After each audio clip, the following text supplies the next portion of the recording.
har kun takrorlanadigan bir oyat. Innalloha va malaikatahu yusalluna alan nabiy ya ayyuhallazina amanu sallu alayhi va sallimu taslima.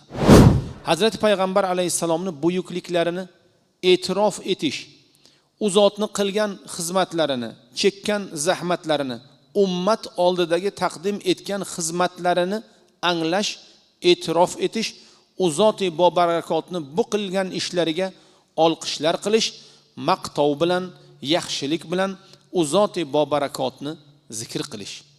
Hazrati payg'ambar bilan bizlarni birga qiladi.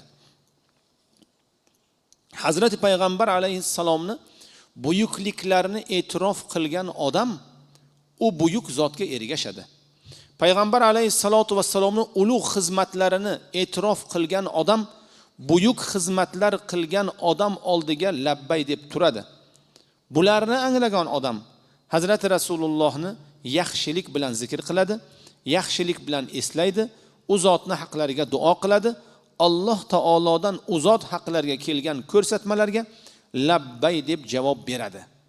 Alloh taolo Ahzob surasining 56-oyatida har juma o'qiladigan, har kun takrorlanadigan bir oyat.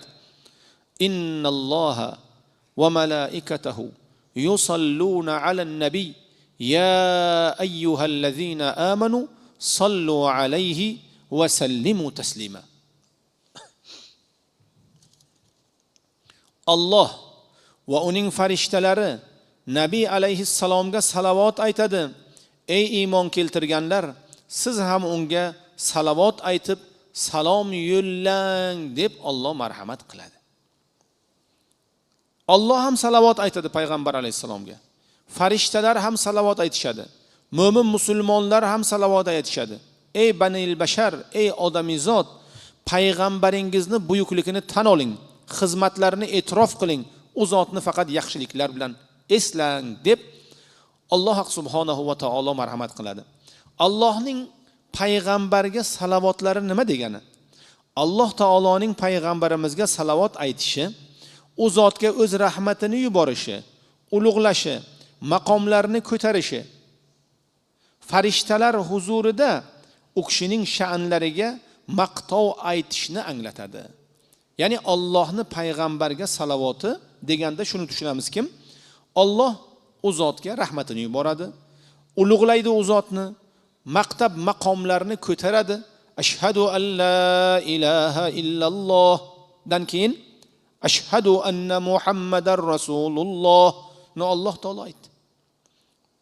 Payg'ambar alayhisalomning darajalarini, sha'nlarini, maqomlarini, martabalarini ko'tardi.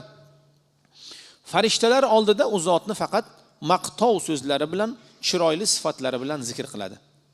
Farishtalar va mu'minlarni payg'ambarimizga salovatlari esa u zotga Allohdan rahmat, salomatlik, rozilik so'rab duo qilishlaridir. Mu'minlar ham payg'ambarimizga salovat aytadi. Farishtalar ham Hazrati Muhammad alayhissalomga salovat aytadi. Demak, u zotga Allohdan rahmat so'raydi, u zotga Allohdan salomatlik so'raydi, u zotdan Allohga marhamat so'raydi, u zotni Alloh taolo darajalarini baland qilishlarini so'raydi. Salomatlik deganda nimani tushunamiz?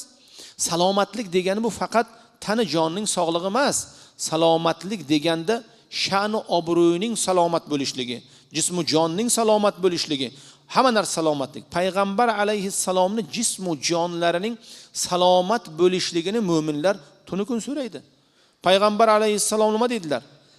Biz payg'ambarlarning jasadlarini tuproq yemaydi. Ya'ni bizning jasadimiz chirimaydi. Qiyomatga shunday turamiz dedilar. Payg'ambar alayhissalomning sha'nlariga noto'g'ri so'z bo'lmasin. U zot-i bobarakotning izzatlariga noto'g'ri lafz bo'lmasin deb biz duo qilamiz. Hazrati payg'ambarimizning sha'nlari ko'tarilsin deymiz. Nima degani bu? Payg'ambar alayhissalatu vassalomga ergashuvchi ummatlar ko'paysin degani bu. Payg'ambar alayhissalomning maqomlari ko'tarilsin degani, payg'ambar alayhissalomning ba'zi sunnatlarini qilolmaydigan, qilmayotgan odamlar payg'ambar alayhissalomning o'sha sunnatlariga amal qilsin deganlar. Demak, bizlar payg'ambar sallallohu alayhi va sallamga salovat yo'llashimiz, sallallohu alayhi va sallam deyishimiz, Allohumma solli ala sayyidina Muhammad deyishimiz, alayhi salatu vassalom deyishimiz, boshqa salovat lafzlarini o'qishimiz, payg'ambar sallallohu alayhi va sallamga nima deyapmiz? Ey Alloh, yaxshiliklar yo'llagin, maqomlarni baland qilgin, ey Allohim u kishini salomat qilgin deyishimiz. U kishini salomat qilib maqomlarini ko'tarilishi, u kishiga ergashuvchi bani odamning ko'payishi, u kishining sunnatlariga amal qilguvchi musulmonlarning ko'payishi. Aslida biz o'zimiz haqqimizda mo'min musulmonlar haqlariga duo qilgan bo'lamiz.